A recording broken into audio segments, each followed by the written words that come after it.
Assalamualaikum warahmatullahi wabarakatuh. Selamat pagi sobat dosen, mahasiswa yang berbahagia. Pada video kali ini saya akan melanjutkan materi terkait dengan K3, keselamatan dan kesehatan kerja, yaitu pokok bahasan pengendalian kebakaran. Kebakaran ini merupakan suatu resiko dan juga suatu bencana atau musibah yang sangat-sangat bisa merugikan. Oleh karena itu, segala sesuatu yang berhubungan dengan potensi-potensi untuk menimbulkan kebakaran itu harus kita petakan terlebih dahulu, kemudian kita berikan SOP untuk pencegahannya, dan juga ketika hal tersebut terjadi pun kita harus siap. Oleh karena itu, pentingnya pembahasan kali ini terkait dengan kebakaran menjadi sesuatu hal yang sangat penting dalam K3, karena banyak sekali berita-berita, banyak sekali kabar-kabar yang kita sering dengarkan atau pernah dengarkan di televisi maupun di surat kabar atau di internet masalah terjadinya kebakaran ini. Oleh karena itu, mari kita simak video penjelasannya, teman-teman. Nah, kebakaran apa sih sebenarnya yang dimaksud? Yaitu suatu nyala api, baik kecil maupun besar, pada tempat yang tidak kita kehendaki. Jadi, kalau misalkan kebakaran atau nyala api itu berada misalkan di kompor atau di tungku, itu kan tempat yang kita kehendaki ketika kita mau memasak. Namun ketika kebakaran itu atau nyala api tersebut berada di tempat yang tidak kita kehendaki, misalkan nyala api di mobil, nah itu kan jelas tidak boleh. Nyala api di pom bensin jelas sangat tidak boleh. Oleh karena itu berpotensi merugikan dan pada umumnya sukar untuk dikendalikan. Jadi kebakaran ini nyala api di tempat yang tidak kita kehendaki dan sulit untuk dikendalikan serta berpotensi merugikan. Dasar hukumnya terkait dengan kebakaran ini adalah Undang-Undang Nomor 1 Tahun 1970, di mana disebutkan di sana bahwa dengan perundangan yang ditetapkan persyaratan keselamatan kerja untuk mencegah, mengurangi, dan memadamkan kebakaran. Nah, ini sudah langsung detail nih, memadamkan kebakaran. Selain itu juga ada keputusan Menteri Tenaga Kerja RI nomor 186 /Men /1999 tentang unit penanggulangan kebakaran di tempat kerja dan lainnya sebagainya, menyebutkan dalam pasal ayat 1, yaitu pengurus atau perusahaan wajib mencegah. Jadi sudah ada kegiatan preventif, kemudian mengurangi dan memadamkan kebakaran, menyelenggarakan latihan penanggulangan kebakaran di tempat kerja. Nah, jadi ini sudah sangat lengkap sekali di sebuah institusi, di sebuah perusahaan. Selain mempersiapkan hal-hal untuk pencegahan terjadinya kebakaran, juga harus melakukan tindakan-tindakan kuratif atau pengurangan potensi kebakaran. Kemudian persiapan untuk memadamkan kebakaran jika terjadi kebakaran, dan juga latihan-latihan terkait dengan kebakaran ini itu dilakukan secara periodik. Contoh nih teman-teman, bagi yang kuliah di UM, itu di Geraha Rektorat UM di setiap lantainya itu pasti tersedia ST Geyser. Jadi alat pemadam kebakaran ringan ya. Jadi di sana sudah disediakan karena itu memang standarnya. Seperti itu. Kita lihat nih contohnya teman-teman. Ini adalah Gedung Kejaksaan Agung. Ya, Gedung Kejaksaan Agung yang terdiri dari berapa lantai ini dan sangat besar sekali. Tentunya untuk pengembangannya atau untuk pembangunannya itu kan menghabiskan dana ya miliaran tentunya. Belum lagi seluruh perabotan yang di sana kalau ditotal iya sangat besar. Belum lagi berapa banyak berkas-berkas yang berada di kantor. Teman-teman bisa bayangkan aja, misal di ruang kamar teman-teman, di sana ada buku, di sana ada catatan, di sana ada diary, di sana ada laptop, di sana ada komputer, di sana ada televisi, di sana ada baju, di sana ada kasur, di sana ada karpet, di sana ada poster-poster kesayangan teman-teman, di sana ada mainan-mainan teman-teman. Tiba-tiba suatu waktu itu hilang gitu. Gimana perasaan teman-teman? Ya pasti kan ada perasaan-perasaan, aduh gimana ya cara mengembalikannya. Barang-barang ini adalah barang-barang yang memorable bagi saya. Kalau hilang gini rasanya kan tidak enak sekali. Sama seperti di gedung Kejaksaan ini, Kejaksaan Agung ini jauh lebih parah daripada ketika ruang kamar teman-teman ini tiba-tiba kosong gitu. Di Kejaksaan Agung ini kan penuh dengan berkas-berkas. Di sana ada komputer-komputer untuk menyimpan file dan lain sebagainya. Terjadilah kebakaran yang menghanguskan satu gedung seperti ini. Kan itu juga sangat-sangat berbahaya. Oleh karena itu tadi undang-undangnya sudah sangat tepat tuh. Ada pencegahan, ada pengurangan resiko, ada pemadaman kebakaran, dan juga latihan secara periodik. Dan ini memang harus dilakukan teman-teman, karena potensi atau bahaya kebakaran ini sangat destruktif. Satu gedung loh hilang, untuk memulihkannya lagi itu juga butuh biaya, butuh effort. Selain itu juga mengembalikan berkas-berkasnya itu juga butuh waktu yang banyak. Sama seperti misalkan teman-teman mengerjakan tugas, kemudian tugasnya lupa tidak tersimpan di MS Word, itu kan bermasalah dong. Bermasalah itu hanya satu tugas mata kuliah. Nah ini adalah tugas kewajiban negara, penyidikan dan lain sebagainya, data-datanya ada di sana, kemudian tiba-tiba hilang. Nah, itu kan sangat-sangat berbahaya. Oleh karena itu, di sini perlu kita pahami terlebih dahulu bahwa kebakaran itu terjadi karena 3 hal, teman-teman. Yaitu ada unsur bahan bakarnya atau komponen yang bisa terbakar atau full. Kemudian ada udara atau oksigen, dan juga ada titik nyala atau panas. Nah, ketika panas bertemu dengan bahan bakar, ketemu dengan oksigen, bisa menciptakan titik api dan menyebabkan kebakaran. Nah, macam-macam unsur kebakaran nih, yaitu paling tidak ada 3 macam unsur. Itu yang pertama ada bahan bakar, kemudian yang kedua ada udara, dan yang selanjutnya titik api. Bahan bakar sendiri terdiri dari 3 macam, ya padat, cair, dan juga gas. Bahan bakar bisa terbakar apabila kontak dengan udara atau oksigen, atau adanya peletup, peletup api atau panas gitu. Kemudian udara adalah zat yang berbentuk gas yang tersedia di alam dalam jumlah yang tidak terbatas. Gasnya ini kan jelas bermacam-macam. Waktu kita dulu SMP jurusan IPA, ya kita disebutkan macam-macam gas, ada hidrogen, nitrogen, oksigen, helium, dan lain sebagainya. Nah, di antara yang cukup besar dari udara ini adalah nitrogen dan oksigen, karena oksigen ini kan fungsinya untuk kita, untuk pernapasan ini ya. Nah, oksigen termasuk dari bagian dari segitiga kebakaran ini, sehingga gas ini merupakan bagian yang cukup penting dalam proses kebakaran. Kemudian titik nyala sering dikatakan sebagai peletup. Penyebabnya macam-macam, bisa karena panas, bisa karena gesekan, bisa karena loncatan listrik, kemudian bisa karena percikan api, bisa karena tekanan dan lain sebagainya. Nah, kalau rekan-rekan pernah baca berita terkait dengan kebakaran hutan di daerah Sumatera, nah di sana kan panasnya tinggi, kemudian lahannya juga lahan gambut, sehingga sulit untuk dipadamkan. Selain juga titik nyala tersebut diupayakan oleh manusianya. Kemudian klasifikasi kebakaran ada beberapa klasifikasi, yaitu A, B, C, D, E, dan juga K. Nah, untuk kelas A ini adalah kebakaran pada benda non logam yang mudah terbakar, menimbulkan arang atau karbon.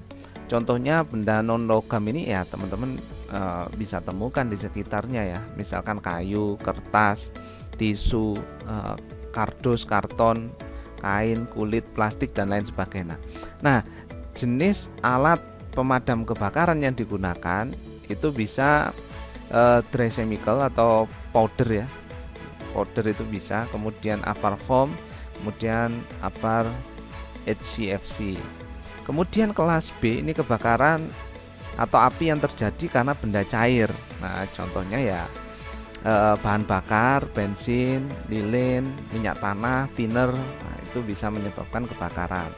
Untuk jenis aparnya sendiri itu ada foam, kemudian pada apar yang digunakan untuk kelas B ini yang dari bahan bakar cair itu tidak boleh menggunakan air, karena kalau minyak misalkan kemudian kita terjadi kebakaran di minyak kemudian kita siram air ya akan meluas, karena minyak tidak bisa bercampur dengan air, berat jenisnya berbeda, dia berada di atas malah akan spreading ke banyak tempat, sehingga jenis aparnya bisa seperti powder atau foam, misal dalam bentuk pasir itu bisa. Makanya di SPBU itu disediakan satu tong atau beberapa tong untuk pasir untuk mencegah ketika ada kebakaran atau meminimalisir resiko kebakaran akan meluas dengan pasir tadi. Jadi ditutup pasir atau ditutup powder itu akan mematikan titik api. Kemudian yang kelas C, kebakaran atau api yang terjadi karena kegagalan fungsi peralatan listrik. Nah, biasanya ada konsleting yang disebabkan oleh arus pendek, dan itu sering terjadi ya teman-teman. Oleh karena itu di rumah itu diupayakan untuk kabel listriknya itu standar SNI. Nah, karena kita tidak tahu nih kebutuhan listrik di sebuah terminal listrik. Ketika di satu terminal itu terfokus banyak sekali peralatan yang menggunakan listrik, kemudian wattnya juga besar, maka jalur untuk distribusi listriknya sendiri itu juga harus memenuhi standar SNI. Nah, biasanya kita pernah lihat juga kabel-kabel yang serabut, kemudian yang warna merah hitam yang kurang baik, itu kurang standar SNI, itu digunakan di beberapa perumahan. Nah, ini bisa saja ketika over ya penggunaan kapasitas wattnya, kemudian panas, kabelnya bisa meleleh dan bisa menyebabkan kebakaran juga, selain yang disebabkan oleh arus pendek tadi.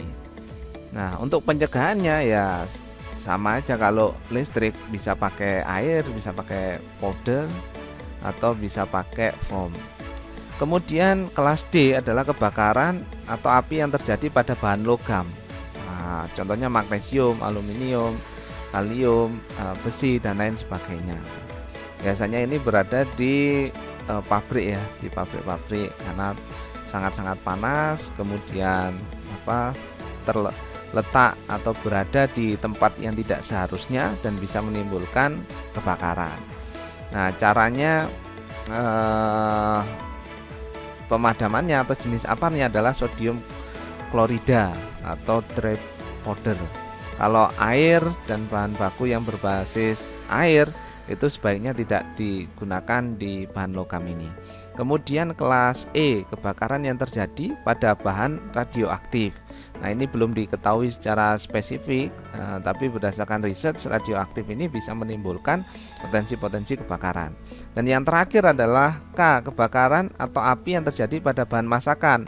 Contohnya pada lemak, kemudian pada minyak makanan. Nah, makanya kita harus hati-hati menaruh minyak di dekat kompor, di dekat kompor. Jadi itu harus hati-hati karena bisa juga nanti tersambar. Sehingga untuk alat pemadamnya ya sama dengan yang bahan bakar cair tadi, harap dihindari untuk alat pemadam kebakaran berupa api karena nanti bisa bercampur sehingga atau justru malah meluas gitu. Sehingga alatnya adalah seperti tadi, tanah bisa, kemudian juga dry powder bisa, untuk air dihindari. Nah, cara penanganan kebakaran sendiri ada 3 langkah paling tidak, yaitu yang pertama harus memikirkan cara-cara pencegahan terlebih dahulu dengan kita melakukan need assessment terkait dengan potensi-potensi kebakaran. Di sebuah gedung itu harus dilakukan potensi-potensi yang bisa menyebabkan kebakaran sehingga kita bisa melakukan pencegahan-pencegahan terlebih dini. Kemudian kegiatan untuk pemadaman kebakaran, berarti APAR ini sudah dipersiapkan. Kemudian SOP ketika terjadi kebakaran, seperti kalau teman-teman lihat di gedung-gedung itu kan ada jalur penyelamatan ya, jalur penyelamatan itu ada, kemudian titik kumpulnya ada di mana itu dipenuhi. Kemudian prosedur evakuasi juga. Selanjutnya, untuk menjalankan 3 langkah pencegahan, pemadaman, dan evakuasi, maka diperlukan sistem pengendalian kebakaran atau SPK. Paling tidak ada 5 hal dalam SPK ini, yaitu mencegah penyalaan, pemadaman tahap dini, mencegah pertumbuhan api, mengontrol asap, dan melakukan evakuasi. Nah, jadi ini adalah langkah-langkah. Saya juga pernah melihat, dulu pernah praktek di Pusdiklat Migas Cepu. Di sana ada pelatihan terkait dengan kebakaran, apalagi di sana di migas ini kan potensi-potensi kebakarannya juga tinggi. Oleh karena itu dilakukan secara periodik untuk penanganan kegiatan kebakaran ini. Nah, ini adalah sistem pengendalian kebakaran, yaitu kita harus mendeteksi kira-kira sumber apinya berasal dari mana untuk mencegahnya. Mencegah sumber api ini muncul itu bisa melalui dari beberapa hal. Yang pertama jelas dari aturan yang menciptakan sebuah SOP atau standar kerja yang diatur untuk mencegah terjadinya potensi-potensi kebakaran. Misalkan merokok di SPBU, nah itu kan diatur dalam peraturan tidak boleh. Bahkan kita ada larangan-larangan yang di SPBU itu, misalkan memotret itu juga tidak boleh karena flashnya bisa juga berpotensi untuk menimbulkan kebakaran. Kemudian disiplin dalam melaksanakan SOP, memakai APD, kemudian organisasi juga ditumbuhkan kebudayaan-kebudayaan K3. Kemudian ketika api tumbuh, apa yang dilakukan di sini? Ada 2 hal. Ketika apinya itu belum besar, maka kita harus berupaya untuk pemadaman tahap dini. Mulai dari pendeteksian tadi, mengetahui bahan yang terbakar itu apa, kemudian menyiapkan sarana APAR untuk alat pemadaman kebakaran, kemudian sistem hidran di sebuah tempat itu sudah disiapkan atau tempat untuk pengambilan air itu ada, kemudian sama fix system. Ketika apinya sudah mulai tumbuh, bisa dilakukan pencegahan terhadap api tumbuh ini, yaitu membatasi beban api, membatasi kompartemen dan dinding penahan api. Bisa juga kalau misalkan kebakaran di hutan itu, kita bisa lihat beberapa relawan ini membuat jarak atau membuat bentang gitu agar apinya tidak meluas. Kemudian ketika api tetap tumbuh dan membesar, maka akan menimbulkan asap. Yang selanjutnya dilakukan adalah menimbulkan asap, di mana petugas pemadam kebakaran ini mulai berupaya untuk memadamkan kebakaran tersebut. Nah, sarana kontrol asapnya bagaimana, kemudian ventilasi asapnya nanti seperti apa, kemudian tata udaranya seperti apa. Nah, ini terutama terjadi ketika berada di gedung bertingkat. Ketika terjadi kebakaran di lantai 1 misalkan, maka bagaimana kontrol asap ini? Karena kalau dibiarkan ya asapnya ini akan masuk ke gedung di atasnya, dan itu sangat mengganggu sekali. Kemudian evakuasi ketika kondisi-kondisi ini memang sangat-sangat membahayakan dan berpotensi untuk membahayakan, itu sudah dilakukan kegiatan-kegiatan untuk evakuasi. Oleh karena itu organisasi harus paham bagaimana SOP atau prosedur evakuasi yang dilakukan bagi warga di tempat tersebut. Sehingga selain itu, latihan-latihan secara periodik untuk penanganan kebakaran ini juga diberikan, sehingga keterampilan untuk pencegahan kebakaran dan penanganan kebakaran ini sudah sangat baik dan sudah menjadi budaya. Nah, pencegahan kebakaran yang pertama adalah memahami peraturan baik nasional maupun daerah, kemudian membentuk tim khusus untuk penanganan kebakaran, atau biasanya di sebuah institusi atau perusahaan membentuk tim K3LH. Kemudian setiap tim harus disiplin dan konsisten dalam menjalankan program penanganan kebakaran yang telah direncanakan. Kemudian pemadaman kebakaran, memadamkan api tahap dini. Nah, ini contohnya ST Geyser. Di sini dibutuhkan alat-alat yang bisa digunakan untuk pemadaman kebakaran tahap dini ya. Kemudian mencegah api tumbuh, bahwa kita tahu ada fire triangle tadi, ada udara, ada bahan bakar, dan juga ada titik api atau panas tadi. Kemudian mengontrol asap, evakuasi. Nah, sekarang teman-teman, kita setelah mendengarkan penjelasan tadi, kita menuju ke tugas nih yang harus teman-teman kerjakan, yaitu teman-teman diminta untuk mencari artikel berita tentang musibah kebakaran. Saya yakin ada banyak artikel-artikel yang membahas itu, terserah nanti dasarnya dari mana. Untuk formatnya sendiri, untuk penugaskan di sini, tuliskan judul beritanya, kemudian linknya, kemudian foto atau gambarnya, dan berikan ulasan. Ulasannya apa? Ulasannya adalah terkait penyebabnya, penyebab dari kebakaran tersebut apa. Jadi cari artikel-artikel yang sudah lengkap ya di sana, bukan sekedar artikel yang terjadi kebakaran tanpa penyebabnya masih belum diketahui. Nah, cari artikel yang sudah ada penyebabnya sehingga teman-teman bisa mengulas terkait penyebabnya, kemudian cara pencegahannya, dan juga penanganan risiko kebakarannya, seperti ada di 5 hal tadi yang sudah dijelaskan. Nah, lakukan tugas ini dikerjakan secara individu dan kumpulkan jadi satu dalam tugas resam. Nah, nanti dikumpulkan di Sipejat. Seperti itu teman-teman, tetap ikuti video-video berikutnya. Salam meja dosen, see the future, be the future. Assalamualaikum warahmatullahi wabarakatuh.